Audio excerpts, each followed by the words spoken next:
भैया यहाँ से आगे तो मार्ग ही नहीं है। तब तो केवल एक ही मार्ग बचता है कुश। आश्रम का मार्ग।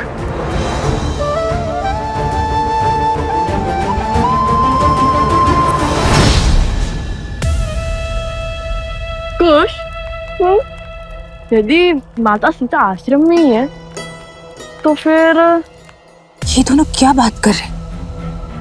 सुनती हूँ।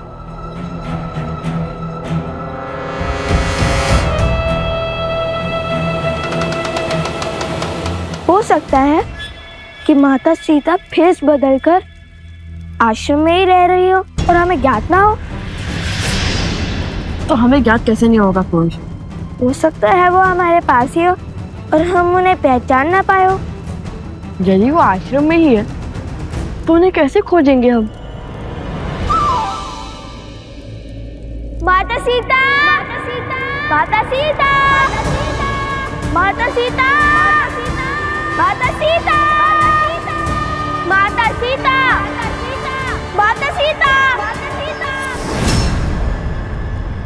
ऐसे पुकार दे के खोज लेंगे हम उन्हें।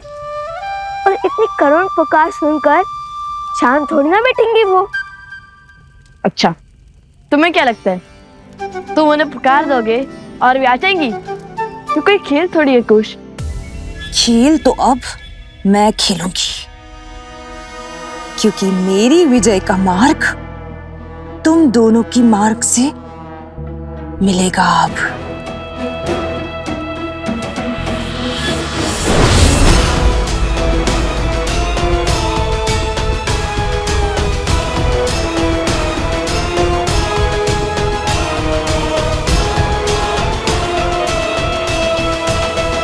कुश, क्यों ना हम ऋषि भरद्वाज से ही पूछ ले, क्योंकि यदि माता सीता आश्रम में रहती है तो ये बात उन्हें अवश्य ज्ञात होगी। नहीं भैया, मेरा मन तो कहता है माता सीता आश्रम में ही होंगी।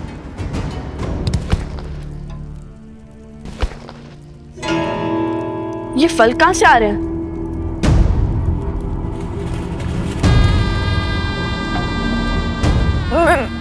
मेरे फल, मेरे फल।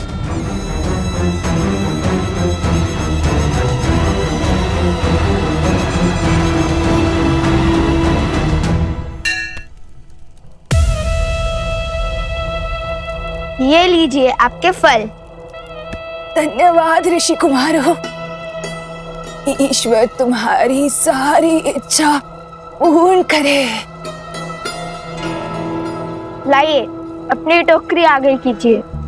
इतने जत्नों से एकत्रित किए मैंने ये फल, इस अंधकार में उन्हें ठोकर लग गई तो इधर उधर फिर से गिर जाएंगे ये फल। मैं ठहरी एक वृद्ध साध्वी, कैसे ले जाऊंगी इन्हें मेरे साथ में? लाइए, हम आपकी सहायता कर देते हैं। बताइए, किस और रहती हैं आप? तुम दोनों चलोगे मुझे छोड़ने? अवश्य, आइए। इस समय फल क्यों एकत्रित कर रही थी, और वो भी इतने सारे? मेरा इस संसार में कोई भी नहीं है, मैं अकेली ही रहती हूँ और इसीलिए मैं फल इकट्ठे करने निकल जाती हूँ सांझ को। परंतु आज तनिक दूर आ गई हूँ और मार्ग भटक गई हूँ। तो आप भगवान वाल्मीकि के आश्रम में क्यों नहीं आ जाती? उसके द्वार सबके लिए खुले हैं। नहीं नहीं, कोई है जिसका दायित्व मैंने उठा रखा है। ये फल भी उसी के लिए ले जा रही थी मैं। किसके लिए? जो वर्षों से उस गुफा में तपस्या कर रही है। अपना तो अब कोई है नहीं, तो उसी की सहायता में स्वयं को व्यस्त रखती हूँ। वेशभूषा से तो साध्वी दिखाई देती है, परंतु रूप उसका महारानी सा सुंदर है। उनका नाम क्या है? नाम नाम तो स्मरण नहीं आ रहा है, परंतु हाँ, इतना ज्ञात है कि उस बेचारी को उसके पति ने त्याग दिया था, अपने घर से बाहर निकाल दिया था। क्या नाम है उसका? सीता। हाँ, यही नाम तो बताया था उसने। मिल गई देवी सीता। अरे वो ध्यान में होगी। तुम दोनों कहाँ चल दिए? अपनी प्रतीक्षा के सुंदर अंत को देखने। माता सीता को ही तो खोज रहे थे हम। किंतु क्यों? हम आपको सब बता देंगे, परंतु पहले आइए, महादेव ने आपको हमारी सहायता के लिए भेजा है। शीघ्र ही माता सीता के पास चलते हैं।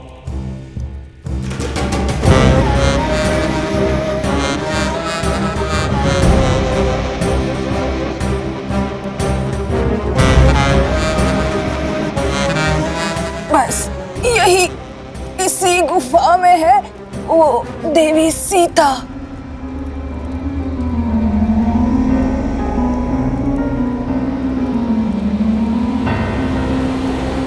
हम आ गए माता सीता। रुको कुछ। इस गुफा को देखकर लगता नहीं कि यहाँ बहुत समय से कोई आया है। वो सीता कहीं आती जाती कहाँ है? सदा तपस्या में लीन रहती है। हाँ, किंतु आप तो आती जाती होंगी ना? मैं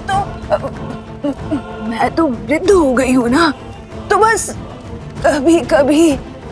भैया शीघ्र चलिए ना, अधिक समय नहीं है हमारे पास। चलो चलो, शीघ्रता से अंदर चलते हैं।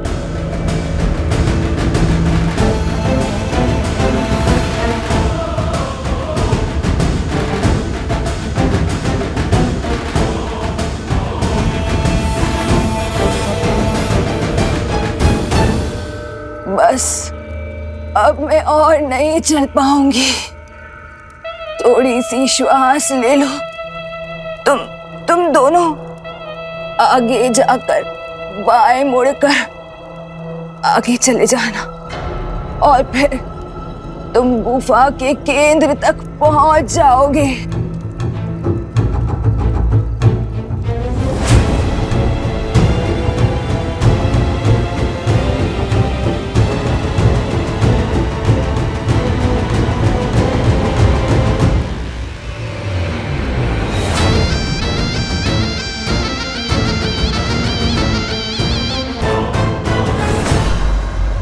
बातें तो बड़ी बड़ी कर रही थी, किंतु आपकी बहन कुछ कर भी पाएगी या आप?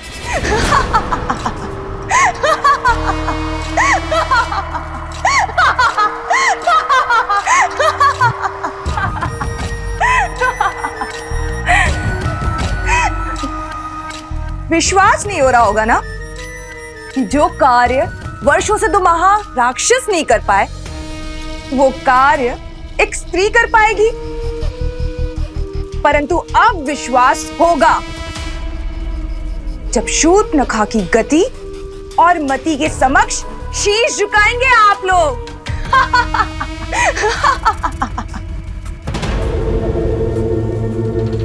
ऐसा क्या कर रही हो उनके साथ? देवी सीता, माता सीता, माता सीता। चलिए भैया, आगे चलकर देखते हैं। नहीं कुछ, मुझे नहीं लगता यहाँ पर कोई है। उस देवी ने कहा तो माता सीता अवश्य ही यहाँ होंगी। चलिए चलकर उन्हें ही यहाँ ले आते हैं। आगे का मार्ग वो ही बताएंगी।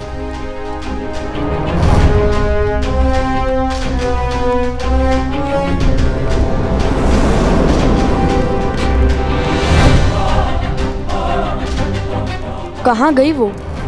यही तो छोड़ा था, अवश्य ही बाहर चली गई होंगी।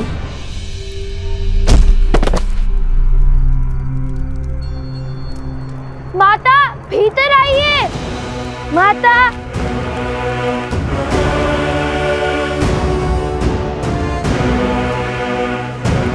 बताओगी भी? ऐसा क्या करके आई हो शूर्पणखा? मैं लव और कुश को गुफा में बंद करके आई हूँ भैया।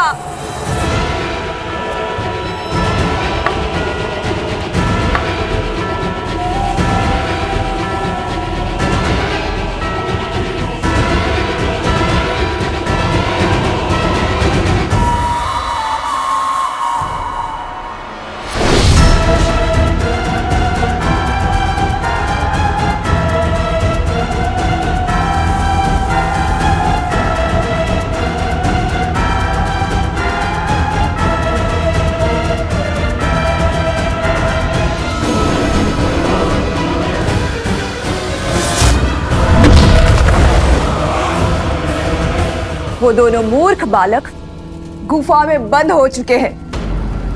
गुफा में बंद करने से क्या होगा? हमें अपने राक्षसों को वहां भेजकर उनका अंत कर देना चाहिए। ऐसा कुछ करने की आवश्यकता नहीं है, क्योंकि वो दोनों मूर्ख बालक पूरी रात्रि गुफा में बंद रहेंगे और सीता को खोजने का समय खो चुके होंगे। और जब तक वो बाहर निकलेंगे सूर्योदय हो चुका होगा। और तुम्हारे हर संदेह का उत्तर मैं नहीं, लव और कुश की मृत्यु देह देंगी। तब तक के लिए तुम आनंद उठाओ शूर्पणखा के षड्यंत्र का।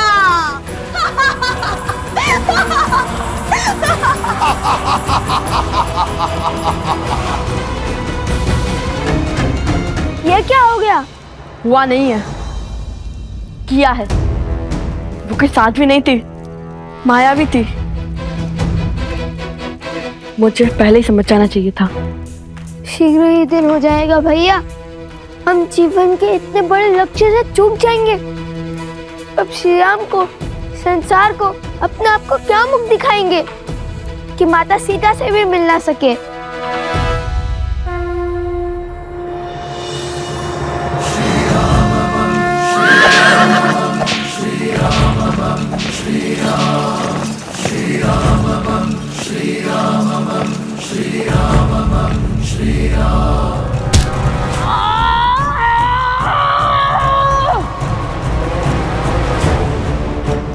और मन लगा कुश, हमें आपसे निकलना ही होगा।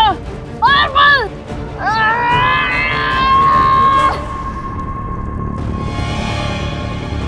ये बटर तो लेकिन नाम ही नहीं ले रहा भैया।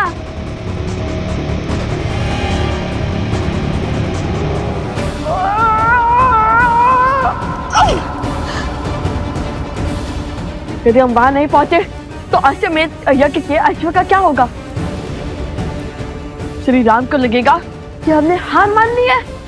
संकट बड़ा है, किंतु ऐसा कोई संकट नहीं होता जिसका कोई हल ना हो।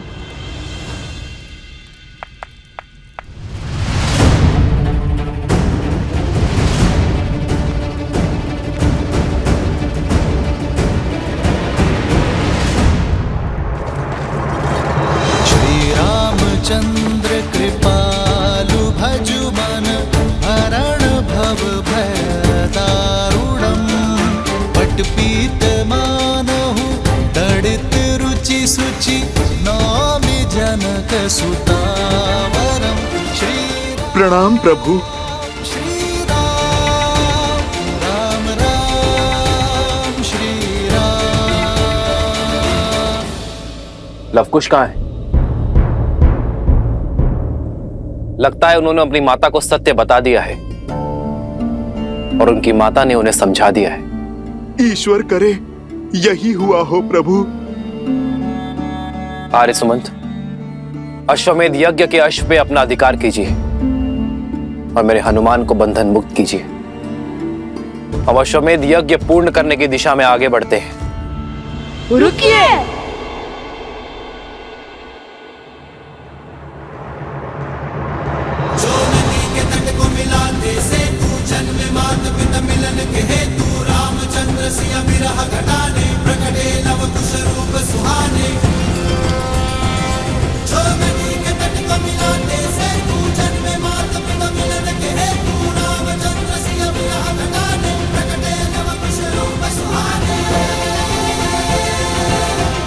प्रणाम महाराज।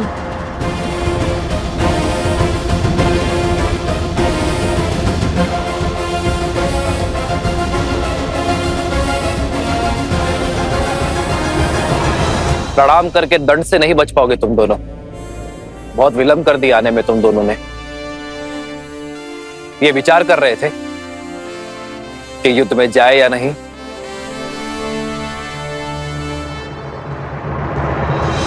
कुछ समाधान ना चुप बैठने से मिलेगा और ना ही सीधा सोचने से। तो अब क्या करें? समस्या टेढ़ी है तो उसका समाधान सीधा नहीं हो सकता। कुछ हमें कुछ ऐसा सोचना होगा जैसे हम सदा से यही रहते हो। क्या भैया, ऐसी गुफाओं में तो केवल सिंह और मूषक रहते हैं। सिंह का बल लगाकर तो देख लिया, किंतु क्या आप मूषक की भांति बिल बनाकर बाहर निकलेंगे? अद्भुत कुश, आज फिर मुझे इतना उत्तम विचार दे दिया तुमने।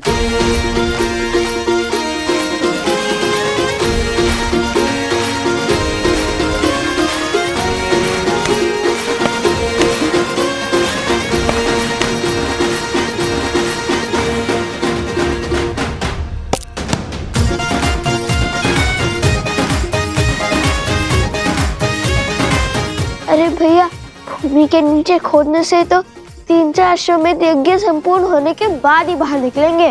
बाकी सब दीवारें परसों से यहाँ हैं, किंतु ये दीवार नहीं है।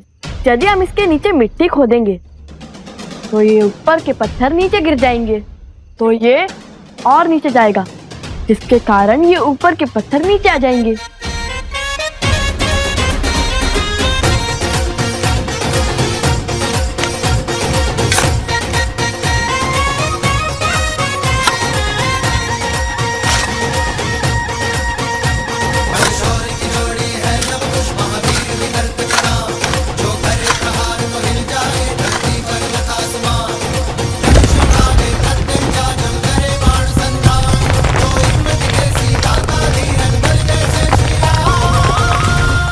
विलंब से आए हैं, किंतु उचित मार्ग पर आए हैं। सूर्य प्रातःकाल मेघों से गिरा हो तो उदय होने में समय लग सकता है। इसका अर्थ ये नहीं है कि उसने रात्रि से हार मान ली। अब किस माया में उलझाने आए हो? लड़ना है तो सामने से लड़ो। अरे लड़ना ही तो नहीं चाहते, इसलिए इस समस्या का समाधान ढूंढने गए थे। इस समस्या का एक ही समाधान है, तुम अपनी हट और अश्वमेध यज्ञ का अश्व दोनों छोड़ दो। नहीं श्री राम, इस समस्या का समाधान है देवी सीता।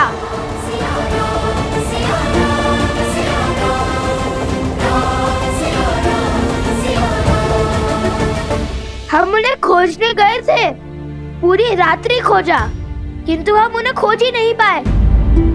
यदि वो मिल जाती तो ये संकट भी हल हो जाता। झूठ! महाराज, मुझे पूर्ण विश्वास है कि इन दोनों ने ही पूरी रात्रि अपनी माया का प्रयोग कर हमारे शिविर पर आक्रमण किया है। युद्ध की हर गरिमा को तोड़कर अब महारानी सीता की खोज का ढोंग कर रहे हो। धैर्य आर्य सुमंत, बालकों, समय आ गया है, आत्मसमर्पण कर दो और अश्वमेध यज्ञ के अश्व को छोड़ दो।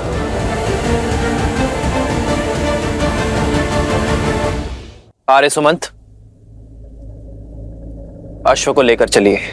जी महाराज। गुरुदेव।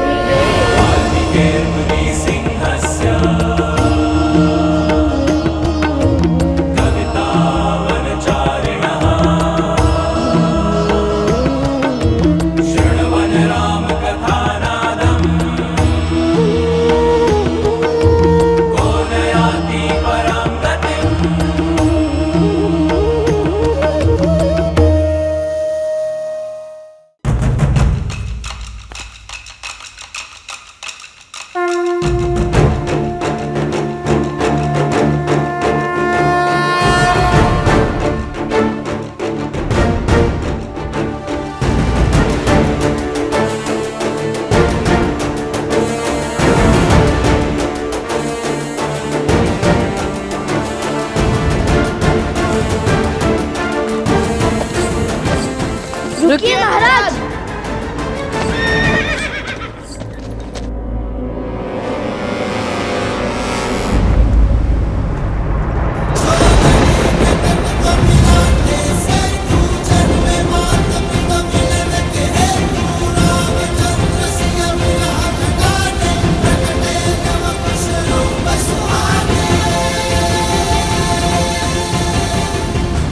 क्या हुआ जो हम माता सीता को नहीं खोज पाए, किंतु कलंक और लांछन किसी का नहीं सहेंगे हम रामायण पूर्ण करने का वचन निभा कर रहेंगे।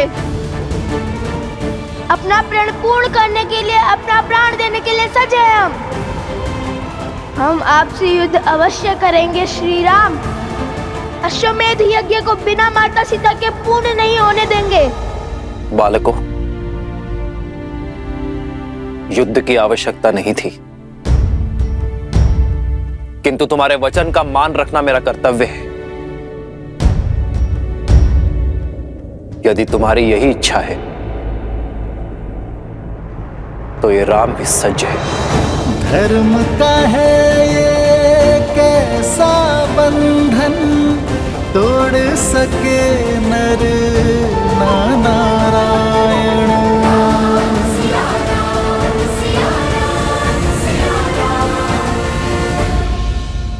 महादेव, मन अत्यंत विचलित हो रहा है। लवकुश के भविष्य की चिंता मुझे खाए जा रही है। क्या इस बार श्री राम अपने ही पुत्रों को? देवी, आप व्याकुलता में वास्तविकता को भूल रही हैं। मत भूलिए कि लवकुश ने शास्त्र और शस्त्रों की विद्या स्वयं त्रिकालदर्शी वाल्मीकि से ली है। माना कि जो होने जा रहा है वो लगभग असंभव प्रतीत होता है, परंतु देवी, असंभव तो मेरे राम के अयन रामायण का प्रत्येक अध्याय है। इसलिए ये संसार इस असंभव प्रतीत होने वाले युद्ध के लिए भी सज्ज हो जाए, क्योंकि ये वो युद्ध है जो आर्यावर्त के भविष्य को आकार देगा। और देवी, ये बात तो आप भी भली भांति जानती हैं कि कोई भी महान कार्य बिना त्याग के पूर्ण नहीं होता।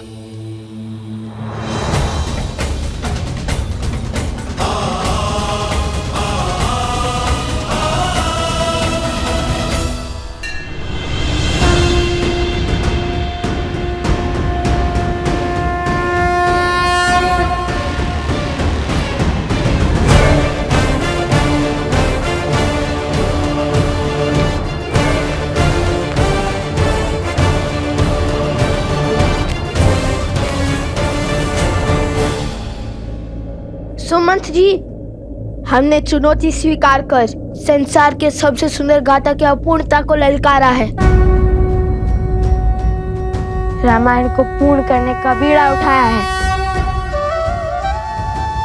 और जब तक हम जीवित हैं, उस उद्देश्य से पीछे नहीं हटेंगे। वृक्ष की शाखा बनी है कुल्हाड़ी, शत्रु रची बड़ी योजना भारी।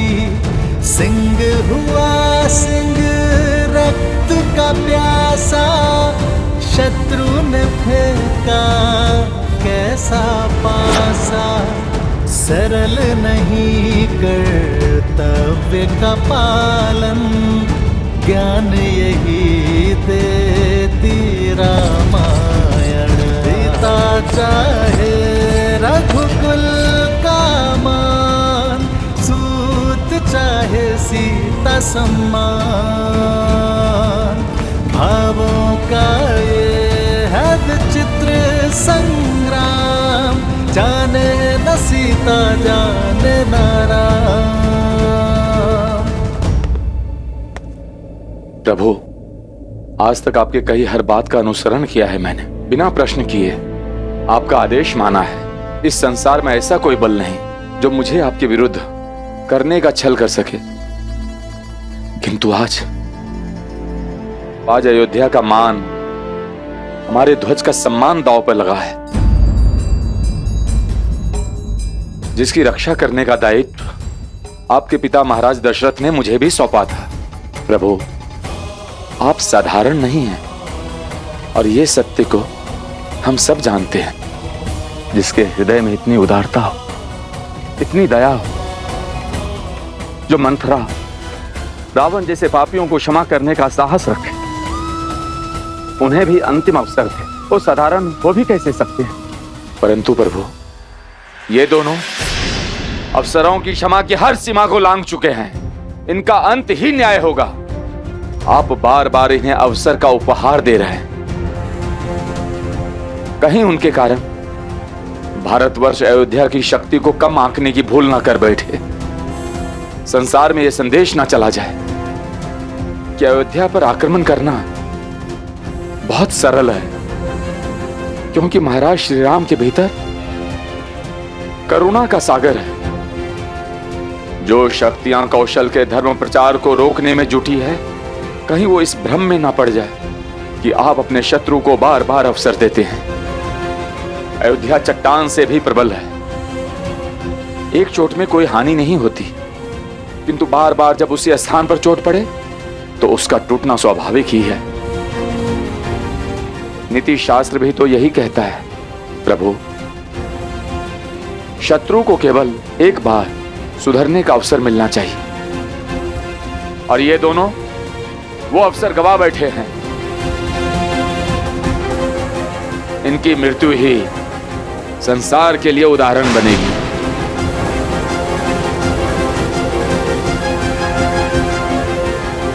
अयोध्या की शक्ति की प्रचारक बनेगी।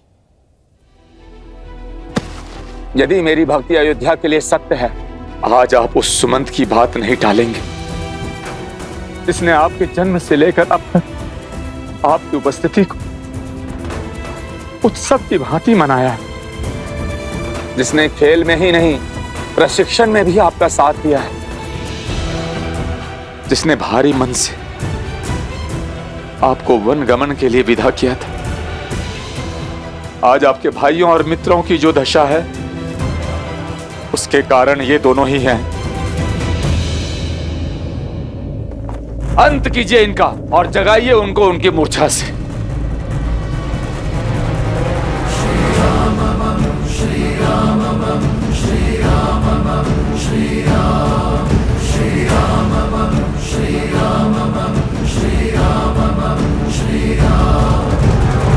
प्रभु, स्मरण कीजिए वो वचन जो आपने अपने भाइयों की पत्नियों को दिया था। यदि कल तक मैं अपने भाइयों और अपने मित्रों के प्राण नहीं बचा पाया, तो मैं आपको वचन देता हूं कि कल मैं भी जीवित नहीं लौटूंगा। स्वयं को उनके पिता के समान कहा था। यदि ये मान भी लूं, कल रात्रि जो आक्रमण हुआ वो इनका नहीं, किसी आसुरी शक्ति का किया धरा था। किंतु यदि इन्हें एक और अवसर दिया गया तो ये आसुरी शक्ति को और प्रबल बना देंगे प्रभु।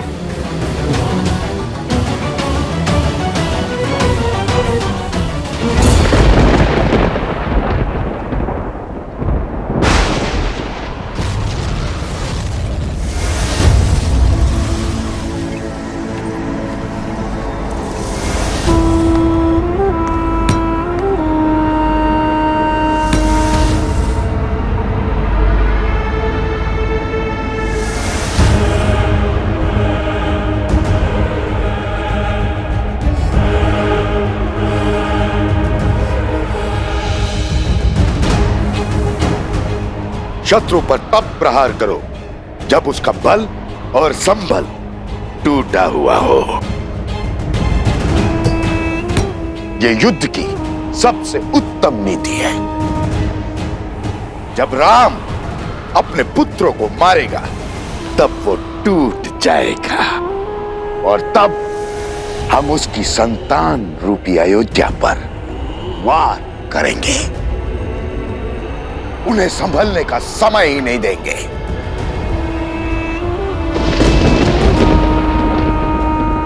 और यही वो स्थान है जहां से हम आक्रमण आरंभ करेंगे।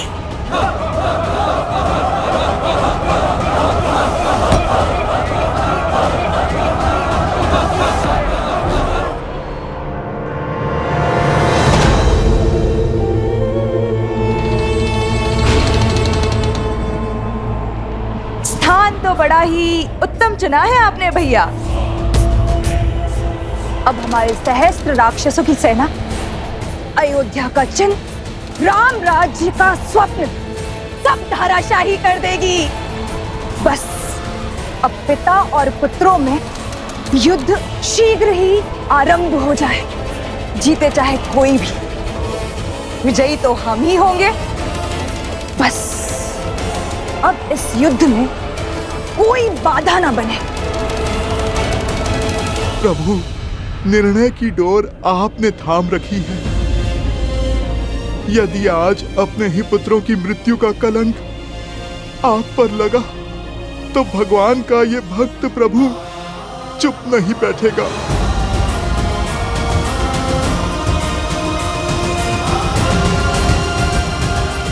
उठिए आदेश।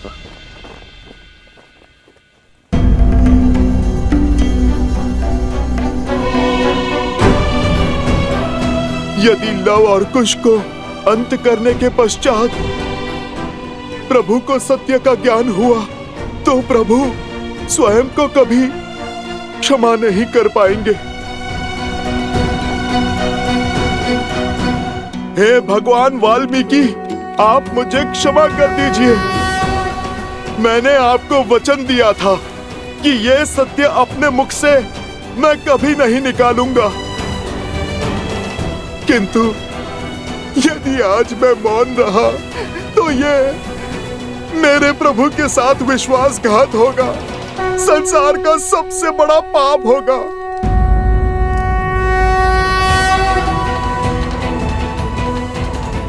जब प्रश्न मेरे प्रभु की प्रतिष्ठा पर हो,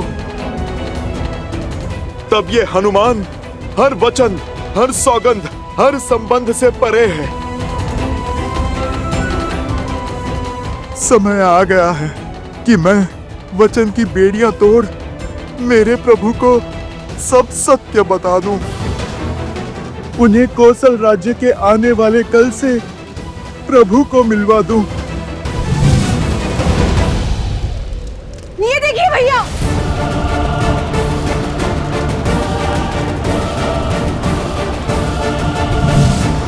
मैं आपकी चिंता और व्यथा दोनों को समझता हूँ आर्यसमंत। आपने अपना संपूर्ण जीवन अयोध्या की सेवा के लिए समर्पित किया है। यदि मैं ये कहूं कि अयोध्या की प्रतिष्ठा की चिंता आपको मुझसे अधिक है, ये कहना अनुचित नहीं होगा।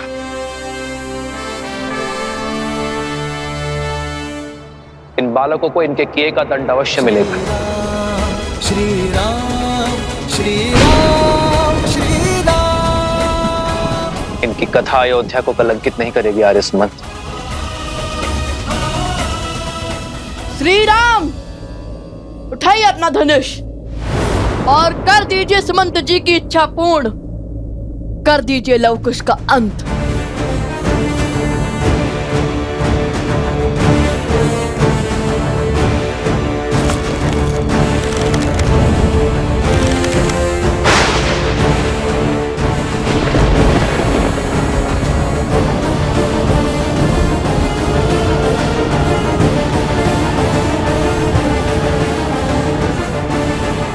नहीं प्रभु, अपने हाथों से अपने संबंधों का रक्त मत बहाइए। राम राज्य के स्वप्न को कलंकित होने से बचा लीजिए प्रभु। आप जिन्हें मृत्यु दंड देने वाले हैं प्रभु, वो आप ही के पुत्र हैं।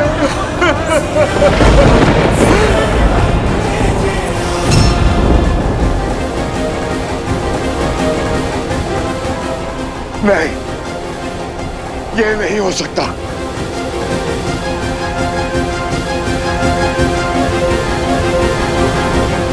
हनुमान ने सत्य कह दिया, हमारे हर षड्यंत्र का अंत कर दिया। ये सत्य सुनकर न राम धनुष उठाएगा और न ही ये युद्ध होगा। नहीं! हमारा वर्षों का परिश्रम, सदियों की प्रतीक्षा यूं व्यर्थ नहीं हो सकती।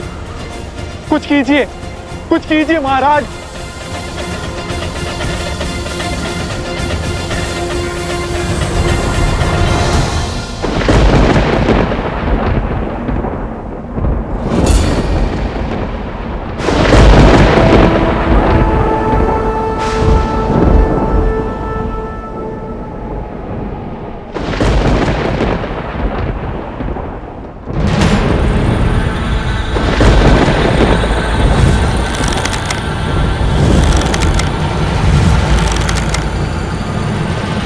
प्रभु आप रोक दीजिए ये युद्ध, त्याग दीजिए ये अस्त्र, प्रभु मत कीजिए ये अनर्थ, प्रभु रुक जाइए।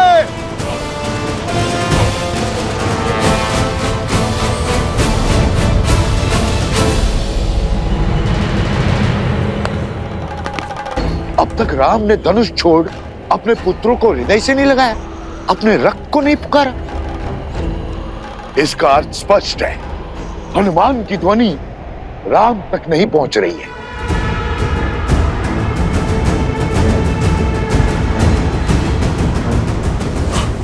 मेरी ध्वनि प्रभु तक क्यों नहीं पहुंच रही? रुक जाइए प्रभु श्री राम, प्रभु श्री राम, प्रभु श्री राम, रुक जाइए प्रभु श्री राम, श्री राम। लवकुश तुम मेरी पुकार सुनो, प्रभु श्री राम तुम्हारे पिता हैं, रुक जाओ लवकुश, रुक जाओ लवकुश।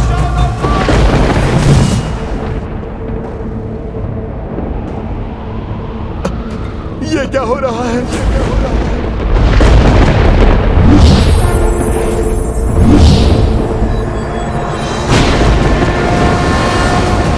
मौन हनुमान जानकी अनजान, देव चकित क्या होगा परिणाम। राम सिया राम, सिया राम, सिया राम, राम सिया राम, सिया राम।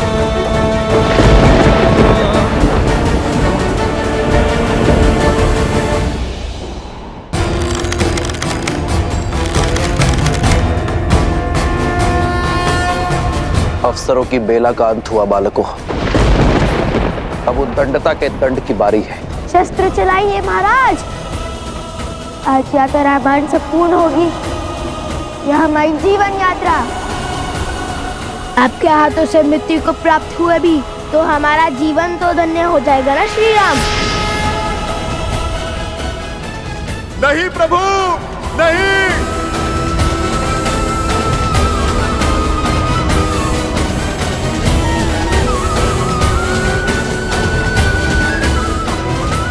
नहीं प्रभु नहीं।